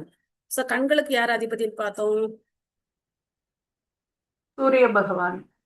சூரிய பகவான். அந்த மாதிரி நாக்குக்கு வருண பகவான். இந்த மாதிரி ஒவ்வொருத்தருக்கும் ஒவ்வொரு புலனுக்கும் ஒரு அதிதேவர் இருக்காங்க. அவங்க அதிதெய்வ அப்படின்னு தெரிஞ்சுக்கப்படுறாங்க. அந்த புலன்கள் அதிபௌத்திக. அந்த புலன்களை உடைய நபர் அத்தியாத்மிக. இவங்களுக்குள்ள இப்ப என்ன இருக்கு? தொடர்பு இருக்கு. சோ நான் வருண பகவானை ஏதோ ஒரு விதத்துல அதிருப்தி பண்ணிட்டேன், அவருக்கு நான் திருப்தி பண்ணல அப்படின்னா எனக்கு சாப்பிடுற விஷயத்துல பிரச்சனை இருக்கும். எனக்கு சுவை தெரியாம போகலாம், இல்ல நாக்குனால என்னால சரியா பேச முடியாம போகலாம். சோ இந்த மாதிரியான பிரச்சனைகள் எனக்கு வரலாம். அந்தந்த தேவரை திருப்திப்படுத்த வேண்டியது நம்முடைய கடமை. இப்போ கண்ணாடி போட்டிருக்கோம், ஏன்னா நம்ம வந்து சூரிய தேவனை என்ன பண்ணல, சரியான முறையில திருப்திப்படுத்தல. அதனால கண்ணுல ஒரு பிரச்சனை நமக்கு வருகிறது. இந்த மாதிரி ஒரு தேவர், அந்த அந்த அதிதேவதை, அவர் வந்து அதிருப்தி அடையும் போது நம்ம உடல்ல பல்வேறு உபாதைகள் ஏற்படுது. அதுக்காக நம்ம ஒவ்வொரு தேவரையா எப்படி திருப்திப்படுத்த முடியும்? ரொம்ப கஷ்டம். பகவானை திருப்திப்படுத்தினா எல்லா தேவர்களும் திருப்தி ஆயிடுறாங்க. விவக்ஷோர்முகதோ பூம்னா வக்னிர்வாக் வியாப்ருதம் தயோஹு ஜலே சைதஸ்ய சுஷினம் நிரோத சமஜாயத. பரமன் பேச விரும்பியதும் வாயிலிருந்து பேச்சுக்கள் அதிர்ந்தன. பிறகு வாயிலிருந்து அக்னி தேவன் உற்பத்தி செய்யப்பட்டார். ஆனால் பகவான் நீரில் செயல்படுத்தும் பொழுது இச்செயல்கள் அனைத்தும் முடங்கி கிடந்தன. சோ இப்ப பார்த்தோம் அப்படின்னாக்க, வாய் அப்படிங்கிற உறுப்புக்கும் நாக்குக்கும் 2 விதமான அதிதேவதைகள் இருக்கு. பேச்சும் திறமைக்கு யார் இருக்கு அதிதேவதையா? அக்னி தேவன் இருக்கார். சோ நாக்குனால நம்ம பேசினா கூட, நாக்கை நம்ம பயன்படுத்தினா கூட, அந்த பேசும் சக்திக்கு அதிதேவதையா இருக்கிறது யாரு? வாய் என்பது அக்னி பகவான். சோ இந்த மாதிரி ஒவ்வொரு விஷயத்துக்கும் நுணுக்கமான தேவர்கள் இருக்காங்க. மொத்தம் 33 கோடி தேவர்கள் இருக்காங்க. ஸோ எல்லா தேவர்களையும் நம்மளால திருப்திப்படுத்தணும் அப்படின்னா நடக்கவே நடக்காது. ஆனா பகவானை திருப்திப்படுத்தினா எல்லா தேவர்களும் திருப்தி அடைகிறாங்க. படிச்சிடலாமா? மைத்திலி ஹரே கிருஷ்ண மாதாஜி. சொல்லுங்க. அதிபூதம்ங்கிறது வந்து உறுப்பு, அதிதெய்வதம் என்கிறது அதுக்கு உண்டான தேவர்கள், அதி ஆத்மங்கிறது நம்ம அந்த நபரா மாதாஜி? கரெக்டா? கரெக்ட். அந்த நபர் அப்படிங்கிறது மனிதனாவும் இருக்கலாம், மிருகங்களாவும் இருக்கு. ஆத்மாக்களை குறிக்கும். ஓகே, மைத்திலி மாதாஜி படிக்கிறீங்களா? ஹரே கிருஷ்ண மாதாஜி. ஹரே கிருஷ்ண. பொருளுடைய சிலப்பிரபாதிப்பித்தல் படிப்படியாக விருத்தியடையும் வெவ்வேறு புலன்களின் விசேஷ குணம் அவற்றை ஆழ் மூர்த்திகளால் ஆதரிக்கப்படுகின்றன. எனவே புலன் உறுப்புகளின் செயல்கள் பரமனின் ஆணையால் கட்டுப்படுத்தப்படுகின்றன என்பதை புரிந்து கொள்ள வேண்டும். இவ்வாறாக பந்தப்பட்ட ஆத்மாக்களுக்கு புலன்களை உபயோகிக்க அனுமதி வழங்கப்பட்டுள்ளது. அவர்கள் பரமபுருஷனால் அதிகாரம் அளிக்கப்பட்ட ஆளும் மூர்த்திகளின் கட்டுப்பாட்டின் கீழ் புலன்களை முறையாக உபயோகிக்க வேண்டியவர்கள் ஆவார். இத்தகைய கட்டுப்பாட்டு விதிகளை மீறுபவன் இழிப்பிறப்பை ஏற்றுமாறு தண்டிக்கப்பட வேண்டியவன் ஆவான். உதாரணமாக நாவையும் அதன் ஆழ்மூர்த்தியான வர்ணனையும் எடுத்துக்கொள்வோம். நாக்கு உண்பதற்கென்று உள்ளது. மக்கள் மிருகங்கள் மற்றும் பறவைகளை போன்றவைகளுக்கு அளிக்கப்பட்டுள்ள அனுமதிக்கேற்ப அவை ஒவ்வொன்றும் வேறுபட்ட சுவைகளை பெற்றுள்ளன. மனிதனின் சுவையும் பன்றியின் சுவையும் ஒரே தரத்தில் உள்ளவை அல்ல. ஒரு குறிப்பிட்ட ஜீவராசி வெவ்வேறு இயற்கை குணங்களுக்கேற்ப ஒருவித சுவையை விருத்தி செய்து கொள்ளும் பொழுது ஆழிமூர்த்தி ஒரு குறிப்பிட்ட வகையான உடலை அளிக்கிறார். மனிதன் பன்றியை போல் தராதரமின்றி சுவையை விருத்தி செய்து கொள்வானாயின் பிறகு ஆழிமூர்த்தி அவனது அடுத்த பிறவியில் ஒரு பன்றியின் உடலை வழங்குவது நிச்சயம். மலம் உட்பட்ட எவ்வகையான உணவையும் நன்றி ஏற்றுக்கொள்கிறது. இத்தகைய கண்மூடித்தனமான சுவையை விருத்தி செய்து கொண்டுள்ள மனிதன் ஒருவன் அடுத்த பிறவியில் இழிவான வாழ்வை ஏற்க தயாராக இருக்க வேண்டும். பந்தப்பட்ட ஆத்மா ஒரு குறிப்பிட்ட வகையான உணவை பூர்ணமான சுவைப்பதற்கு அத்தகைய ஒரு உடலை விரும்பியதால் அதற்கேற்ற ஒரு பிறவியும் கூட பகவானின் கருணையாலேயே அழிக்கப்படுகிறது. மனிதன் ஒருவன் பன்றியின் உடலை பெறுவானாயின் அதை பகவானின் கருணை என்றே கருத வேண்டும். ஏனெனில் அதற்கான வசதியை அழிப்பவர் பகவானே ஆவார்.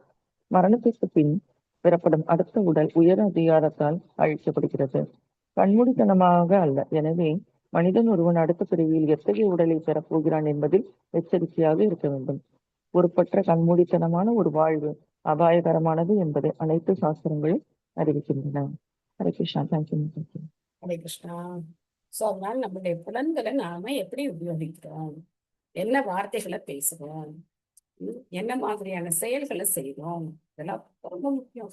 நம்ம அசால்ட்டா பேசிட்டு போயிட்டே இருப்போம். தேவையில்லாத பேச்சுக்கள், தேவையில்லாத விஷயங்களை தான் நம்ம இப்ப அசால்ட்டா பேசிட்டே இருப்போம். ஆனா அது நம்மளை எங்க கொண்டு போய் விடும்?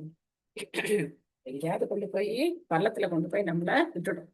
சோ அதனால பகவான் சொல்றாரு இல்லையா, 15வது அத்தியாயத்துல 8வது ஸ்லோகம் சொன்னேன். சோத்ரம் சக்ஷு ஸ்பர்ஷனம் ச ரசனம் கிராணமேவச்ச அதிஷ்டாய மனச்சாயம் விஷயான் உபசெய்வத்து. மனம் எந்த மாதிரி விஷயங்களை சிந்திக்கிறதோ அதுக்கேற்ற மாதிரியான ஒரு உடல் அந்த புலன் உறுப்புகளுடைய அதிதேவர்களால நமக்கு கொடுக்கப்படுகிறது. அப்போ அந்த அதிதேவர்கள் சுதந்திரமானவர்களா அப்படின்னா கிடையாது. ஏற்கனவே நம்ம பார்த்தோம், ஆள்பவர்கள் ஆளப்படுபவர்கள் எல்லாரையும் ஆள்பவர் யாரு? பகவான் அப்படின்னு பார்த்தோம். சோ பகவானுடைய உயர் அதிகாரத்தினால அவங்க செயல்படுகிறாங்க. சில சமயங்கள்ல இயற்கையின் சட்டங்கள் அப்படின்னு சொல்லப்படும். இந்த தேவர்களுடைய தீர்ப்பு இயற்கையின் சட்டங்கள் அப்படின்னு சொல்லப்படும். சோ இயற்கை, ஜட இயற்கை அப்படின்னு பேசணும்னா அதை ஆளக்கூடிய தேவர்கள் அப்படிங்கிறத நம்ம புரிஞ்சுக்கணும். இல்லைன்னா நம்ம நவீன விஞ்ஞானிகள் மாதிரி ஜட இயற்கை தானா இயங்குது, அதை கட்டுப்படுத்தக்கூடியவங்க யாரும் கிடையாது அப்படிங்கிற மாதிரி நம்மளும் ஒரு முடிவுக்கு வந்துடும். சோ அது தவறானது. ஜட இயற்கை கட்டுப்படுத்தக்கூடியவர்கள் தேவர்கள். அந்த தேவர்களையும் படைச்சு அவங்களையும் கட்டுப்படுத்தக்கூடியவர் பகவான். அதை நம்ம புரிஞ்சுக்கணும். அதனால பகவானுடைய உறுப்புகளை ஒத்துதான் நம்மளுடைய உறுப்புகளும் இருக்கு. அப்போ பகவானுக்கு சேவை செய்யறதுக்காகத்தான் இந்த உறுப்புகளை பகவான் நமக்கு கொடுத்திருக்கார். கண்ணுன்னா பகவானுடைய திவ்யமான ரூபத்தை பார்க்கறதுக்கும், பகவத்கீதை பாகவதம் படிக்கிறதுக்கும், பக்தர்களை பார்க்கறதுக்கும், பகவானுக்கு சேவை செய்யறதுக்கும் கண்களை நாம பயன்படுத்தணும். இந்த மாதிரி ஒவ்வொரு புலனையும் பகவத் சேவைக்காக நம்ம பயன்படுத்தும் போது கண்டிப்பா நம்ம என்ன பண்ண மாட்டோம்? இழிந்த பிறவிக்கு போகவே மாட்டோம். அப்படியே போனா கூட கவலைப்பட வேண்டியதில்லை. பக்தி தொண்டு அழிய போறது கிடையாது. எப்படி கஜேந்திரனுக்கு ஞாபகம் இருந்ததோ, எப்படி ஜடபரதற்கு ஞாபகம் இருந்ததோ, அது மாதிரி நமக்கும் பகவான் என்ன செய்வார்? எந்த நிலையில இருந்தாலும் உதவி செய்வார். நமே பக்த பிரணஷதி க்ஷிப்ரம் பவதி தர்மாத்மா சஸ்வச்சாந்திம் விகச்சதி கௌந்தேய பிரதிஜானிகி நமே பக்த பிரணஷதி அப்படின்னு பகவான் சொல்றார். அதனால யாரெல்லாம் ஹரே கிருஷ்ண கிருஷ்ண கிருஷ்ண ஹரே ஹரே, ஹரே ராம ராம ராம ஹரே ஹரே அப்படின்னு பகவான் நாமாவை ஜபம் பண்ணி பிரபாதரை ஏத்துக்கிட்டோம், அவங்களை கண்டிப்பா பகவான் கைவிட மாட்டார். ஓகே, உங்களுக்கு ஏதாவது கேள்விகள், சந்தேகங்கள், கருத்துக்கள்? மாதாஜி, அதே அப்படியே கைவிட்டாலும் இன்னும் சொன்னது என்னது, இப்போ லாஸ்டா அப்படியே பகவான் இதுல ரொம்ப இதுவா இருந்து அப்படி கைவிட்டாலும் நம்ம பகவான் தொண்டிலேயே தான் இது பண்ணுவாரா? ஏதோ சொன்னேன் இப்போ கடைசியா. பகவான் கைவிட மாட்டார். நம்ம இடிப்பிறவுக்கு போனா கூட பகவான் நம்மள கைவிட மாட்டார். சப்போஸ் கடைசியில நம்ம மறந்து போயிட்டோம், கடைசியில நம்ம பகவானை நினைக்கிறதுக்கு மறந்து போயிட்டோம், ஏதோ ஞாபகம் மனசு எதையோ நினைச்சிருச்சு அப்படின்னா கூட பகவான் கைவிட மாட்டார். தேஷாமகம் சமுத்தர்த்தா மிருத்யு சம்சார சாகராத் பவாமீன சிராத் பார்த்த ஐயாவேஷித சேதசாம் அப்படின்னு சொல்லியிருக்காரு. 12வது அத்தியாயத்துல சொல்லியிருக்காரு. அதே மாதிரி இந்த ஸ்லோகம் இருக்கு 2வது அத்தியாயத்துல 40வது ஸ்லோகம். நேஹா விக்ரம நாசோஸ்தி பிரத்யவாயோ ந வித்யதே ஸ்வல்பம் அபியஸ்ய தர்மஸ்ய திராயத்தே மகதோ பயாத். இந்த முயற்சியில கொஞ்சம் கூட குறைவோ இழப்போ கிடையாது. ஒரு சிறிய முன்னேற்றம் கூட மிக மிக பயங்கரமான பயத்துல இருந்து நம்மளை வந்து காப்பாத்தும் அப்படின்னு பகவான் சொல்லியிருக்காரு. அதை விட இந்த க்ஷிப்ரம் பவதி தர்மாத்மா அற்புதமான ஸ்லோகம். க்ஷிப்ரம் பவதி தர்மாத்மா சஸ்வச்சாந்திம் நிகச்சதி கௌந்தேய பிரதிஜானிகி நமே பக்த பிரணசதி. என்னுடைய பக்தன் ஒருபோதும் அழிவதில்லை. அர்ஜுனா நீ இதை வந்து டிக்ளேர் பண்ண. 12th chapter Mataji, 12th chapter. எது 12th சாப்டர்? இப்ப நீங்க சொன்னீங்களே க்ஷிப்ரம் பவதி தர்மாத்மா 9th சாப்டர் 2.4. ஓகே. க்ஷிப்ரம் பவதி தர்மாத்மா 9th சாப்டர். நேஹா விக்ரம நாசோஸ்தி வந்து 2.40. ஓகே. இந்த இது வந்து 12.6 7 12 பாயிண்ட் தான் கேட்டேன். ஓகே. சோ பகவான் எப்படி நம்மள வந்து இந்த மிருத்யு சம்சார சாகரத்துல நம்மள வந்து நிச்சயமா காப்பாற்றுவார். அதை விட ராமர் வந்து அற்புதமா சொல்லியிருக்காரு. ஒருத்தர் வந்து ஒரு தடவை சொன்னா போதும், ராமா நான் உங்களுடையவன் அப்படின்னு சொன்னா போதும், நான் வந்து அவனை வந்து காப்பாற்றுவேன் அப்படின்னு பகவான் சொல்லியிருக்காரு. சோ அதே மாதிரி நரசிம்ம புராணமா என்ன புராணம் நாம மறந்து போயிட்டேன். யார் ஒருத்தர் அவங்க உடல் நல்லா இருக்கும் போது பகவானுக்கு சேவை செய்யறாங்களோ, அவங்க உடல் ஆரோக்கியத்தோட நல்லா இருக்கும்போது யார் ஒருத்தர் பகவானுக்கு சேவை செய்யறாங்களோ அவங்க பின்னாடி உடல் ரொம்ப நலிஞ்சு போய் இல்ல கோமால போய் எப்படி இருந்தாலும் சரி அவங்கள நான் வந்து காப்பாத்துவேன். காப்பாத்துவேன்னா என்ன அர்த்தம்? அந்த ஞாபகத்தை நான் உங்களுக்கு கொடுத்து என்கிட்ட நான் கூட்டிப்பேன் அப்படின்னு சொல்லி பகவான் சொல்றேன். சோ எனக்கு எந்த சாஸ்திரமே ஸ்மரணத்தை கொடுத்துருவாங்க. அப்போதைக்கு இப்போதே சொல்லி வைத்தேன். ஆமா, இது நல்லா இருக்கு மாதாஜி. இப்ப நீங்க சொன்னது நல்லா இருக்கு மாதாஜி. அதாவது நம்ம தேகம் நல்லா இருக்கும் போது அதை கேட்கறதுக்கே கடல தண்ணி வருது. பகவான் அவ்வளவு வசதி வாய்ப்பு நமக்கு பண்ணி கொடுத்திருக்காரு. இவ்வளவு கேரண்டி கொடுக்கிறார் பகவான். பகவான் நமக்கு இவ்வளவு நல்லா செய்யறாரு, ஆனா அவரு நம்ம புரிஞ்சிக்காம போயிட்டுமேன்னு கஷ்டமா இருக்கும் மாதாஜி. புரிஞ்சு இருந்தா நம்ம அங்கேயே இருந்திருப்போம். ஏன்னா இப்ப போயிட்டோம்னா திரும்ப வரமாட்டோம், கவலைப்படாது. பரமம் திரும்ப வரமாட்டோம். சோ அதனால எல்லாரும் ஒரு சங்கல்பம் வச்சுக்கணும், நாம வந்து திரும்ப இந்த பௌதிக உலகத்துல திரும்பி கூட பார்க்கணும். நிறைய கொடுக்குறாரு மேடம் மாதாஜி. டெய்லி நமக்கு சாப்பிட நிறைய கொடுக்குறாரு பிரபு. ஆமா கடவுள், எவ்வளவு விதவிதமா அதுக்கே நன்றி சொல்லணும் மாதாஜி. அதுக்கே நன்றி சொல்லணும் மாதாஜி நம்ம. கண்டிப்பா. ஹரே கிருஷ்ணா, ஹரே கிருஷ்ணா, ஹரே கிருஷ்ணா. கேள்விகள் இருக்கா? ஒரு டவுட் மாதாஜி. மாதாஜி அதிபௌதிக அதி ஆத்மிக அதிதெய்வீக சொன்னீங்களா? ஒண்ணு நாக்கை ஆள்பவர் சொன்னீங்களா? அது மட்டும் ஒரு டைம் சொல்லுங்க மாதாஜி. நாக்குங்கிறது ஒரு புலன் இல்லையா? ஆமா மாதாஜி. அந்த புலன் ஜடமானது இல்லையா? எஸ் மாதாஜி. அதனால அது அதிபௌதிக. ஓகே மாதாஜி. அந்த நாக்கு யாருக்கு இருக்கு? ஒரு நபருக்கு இருக்கு. ஒரு ஏதோ ஒரு உடல்ல அந்த நாக்கு இருக்கு. நாக்கு தனியா இருக்குது இல்லையா? இல்ல மாதாஜி. சோ அந்த நபர் அத்தியாத்மிக. ஓகே மாதாஜி. அந்த நாக்கை கட்டுப்படுத்துறதுக்கு ஒரு தேவர் இருக்கான்னு பாக்குறோம், வருணன் இருக்கான்னு பாக்குறோம். அவர் அதிதெய்வீக. ஓகே மாதாஜி. புரியுதா? புரியுது மாதாஜி. தேங்க்யூ மாதாஜி. அதிபௌதிக நாக்கு, ஆத்மீக வந்து நம்ம, தெய்வீக தேவர்கள். தெய்வீக தேவர்கள். ஆமா, சிம்பிள். அதே மாதிரி நம்ம இது இருக்குல்ல மாதாஜி, இப்ப நம்ம 3 குணம் இது சொல்றோம். நமக்கு வரக்கூடிய மக்கள் ஜீவராசிக்கு வரக்கூடிய ப்ராப்ளம் அதிஆத்மிக அதிபௌதிக. நமக்கு வர மத்த நமக்கால வருது ஆத்மிக, அப்படிதானே மாதாஜி? அது அந்த வார்த்தையோட கிளேஷம் சேரும் போது துன்பமா மாறுது. அத்தியாத்மிக கிளேஷ, அதிபௌதிக கிளேஷ, அதிதெய்வீக கிளேஷ. இப்ப நம்ம பார்த்தோம் இல்லையா? இப்ப அந்த தேவர் திருப்தி அடையல அப்படின்னா அவர் நமக்கு ஏதாவது துன்பம் கொடுக்கலாம். அது வந்து அதிதெய்வீக கிளேஷா. சோ இப்போ இப்போ சம்மர் வந்துருச்சு இல்லையா? உடனே இப்ப எல்லாரும் என்ன பண்ணுவாங்க, ஒரு ஸ்டாட்டிஸ்டிக்ஸ் எடுத்து போடுவாங்க. இந்த மாதிரி இத்தனை வருஷத்துல இவ்வளவு வெயில் இருந்தது இல்ல, இந்த வருஷம்தான் இவ்வளவு வெயில் இருக்கு அப்போ சூரிய பகவான் கொஞ்சம் கோவம் வந்து டெம்பரேச்சரை ஜாஸ்தி பண்ணி விட்டார். அது என்னது? அது தெய்வீக கிளேஷா. சோ இந்த மாதிரி அவருக்கு இப்ப கோவம் வந்துருச்சு அப்படின்னா அவர் ஒன்னும் ஜாஸ்தி பண்ணி விடல. அது ஜாஸ்தி பண்ணி விட்டாருன்னா என்ன ஆகும்? நம்ம தான் பண்ணி விட்டுட்டோம் எல்லாத்தையும். எல்லாம் நம்ம தான் கெடுத்து வச்சிருக்கோம். இயற்கையை அழிச்சிட்டு நம்ம தான் விட்டு கெடுத்து நம்ம தான் வச்சிருக்கோம். கெடுத்துட்டோம். சோ ஆனா நம்ம பழிய சூரியன் மேல போடுவோம். அந்த மாதிரி ஆயிடுச்சு அப்படின்னு சொல்லுவோம். சோ இந்த மாதிரி இயற்கையால ஏற்படக்கூடிய அந்த சீற்றங்கள் அதிதெய்வீக. ஏன்னா இயற்கை தானா வந்து இப்போ சுனாமி வந்தது, தானா வர்றது கிடையாது. சோ அந்த அதிதேவர் என்ன ஆகுறார்? கொஞ்சம் கோபம் டிஸ்டர்ப் ஆயிட்டார், கொஞ்சம் ஸ்லைட்டா அப்படி ஆயிட்டார், டென்ஷன் ஆயிடுறாரு. சோ என்ன காரணம்? நம்ம அவருக்கு சரியா வந்து எந்த சேவையும் பராமரிக்கலாம், அவருக்கு நம்ம எந்த சேவையும் நம்ம பண்ணல. அதனால அவருக்கு கோவம் வந்துட்டார். சோ அந்த மாதிரி நம்ம மனசே என்ன பண்ணுது? சில சமயங்கள்ல எதையாவது உற்பத்தி பண்ணுது இல்லையா? அப்ப அது என்னது? அத்தியாத்மிக கிளேஷம். மனமும் வந்து அது அத்தியாத்மிக. மனம் அப்படின்னா கூட அது அத்தியாத்மிக தான். சோ நம்ம சுத்தி இருக்கிற யாரெல்லாம் நமக்கு பிரச்சனை வருதா அப்படின்னா அது அதிபௌதிக. அதனால அந்த கிளேஷம் அப்படின்னு சேரும் போது அப்படி ஆகுது. உண்மையிலேயே இந்த அத்தியாத்மிக, அதிதெய்வீக, அதிபௌதிக அப்படிங்கிறது இந்த 3 பேரை குறிக்கக்கூடிய சொற்கள். கிளேஷங்கள் வேற, நம்ம இப்ப படிச்சது வேறீங்களா மாதாஜி? கிளேஷம்னா துன்பம்னு அர்த்தம் மாதாஜி, கஷ்டம்னு அர்த்தம். அது வேற இது வேறீங்களா மாதாஜி? அதிபௌதிக, அதிஆத்மிக, அதிதெய்வீக. கிளேஷங்கள் சொன்னதா அப்படி சொல்லணுங்களா? இல்ல மாதாஜி, இப்ப என்ன டிஸ்கஸ் பண்ணோம்? இந்த 3 என்னன்னு தெரிஞ்சுக்கிட்டோம்.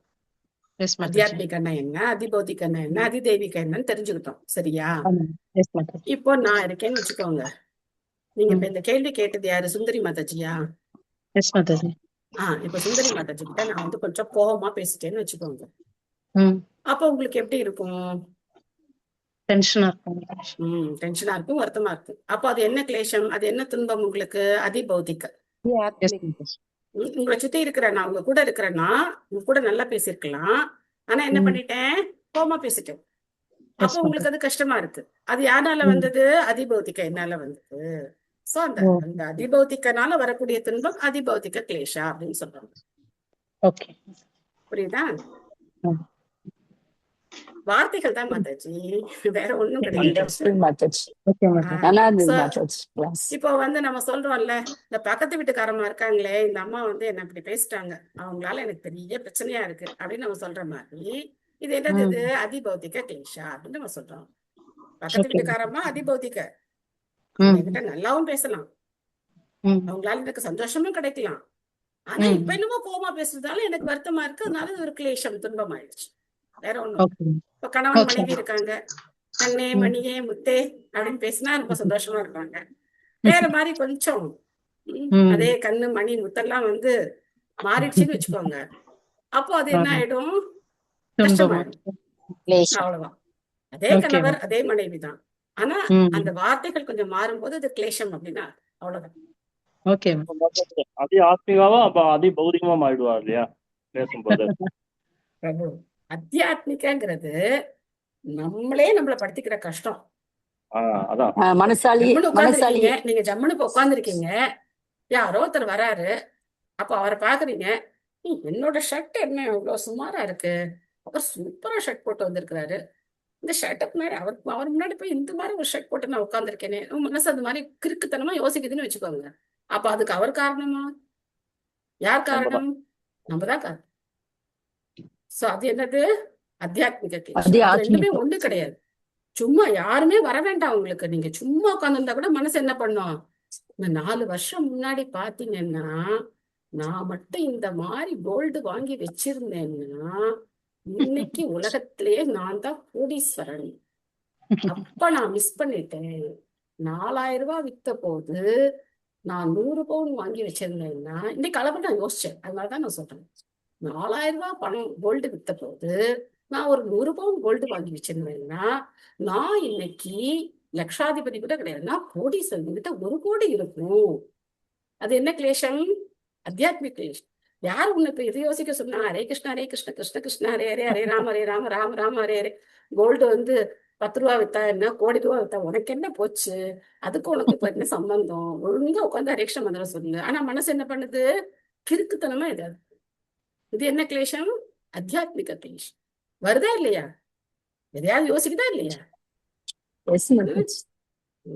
சோ அதுக்கு யாரும் காரணம் கிடையாது, நம்ம தான் காரணம். புரியுதா பிரபு? மாதாஜி இதை விட யாரும் விளக்கம் கொடுக்க முடியாது மாதாஜி. அவ்வளவு சூப்பரா விளக்கம் கொடுத்துட்டீங்க. பிராக்டிக்கல் லைஃப் யாரும் தான் கோல்ட மாதாஜி. பத்தியே பாகம் நினைக்க மாட்டாங்க மாதாஜி. பாகவதம்ங்கிறது வேற எதுவுமே கிடையாது. அது வந்து டேர்ம்ஸ் தான் கொஞ்சம் ஒரு நம்ம பேச்சு வழக்குல இல்லாம இருக்கே தவிர நாம் அன்றாட வாழ்க்கையில எப்படி வாழணும் நம்மதான் அப்படிங்கிற பணக்கார மாதாஜி. வழிகாட்டி தான் பாகவதம். அந்த வழிகாட்டி நம்ம தான் தான் பணக்கார. பாகவதம். பாகவதம் நம்ம கிட்ட இருக்கு. நம்ம தான் பணக்கார. ஆமா, பகவானே இருக்காரு. அதுக்கு மேல என்ன வேணும்? நம்ம தான் பணக்கார. ஆமா Mataji. We are the richest. கண்டிப்பா. வேற கேள்விகள்? எல்லாரும் வந்து ரொம்ப ஜாலியா இருக்கீங்கன்னு நினைக்கிறேன். நிறைய இன்னைக்கு எல்லாம் போட்டாச்சு. ஒரே சிரிப்பு. அதுக்கப்புறம் நிறைய இந்த இதெல்லாம் போட்டாச்சு. நம்ம இதோட இன்னைக்கு நம்ம நிறைவு செய்துக்கலாம். மஞ்சா கல்பத்தருப்பிய கிருபா சித்துக்கே வச்ச பதிதானாம் பாவனேபியோ வைஷ்ணவேபியோ தேங்க்யூ மாதாஜி. ஹரே கிருஷ்ணா. தேங்க்யூ மாதாஜி. ஹரே கிருஷ்ணா மாதாஜி. ஹரி போல். தேங்க்யூ மாதாஜி. ஹரே கிருஷ்ணா. தேங்க்யூ மாதாஜி. ஹரே கிருஷ்ணா. ஹரே கிருஷ்ணா. இல்லாதது எதுன்னு எல்லாம் தெரியும். மாதாஜி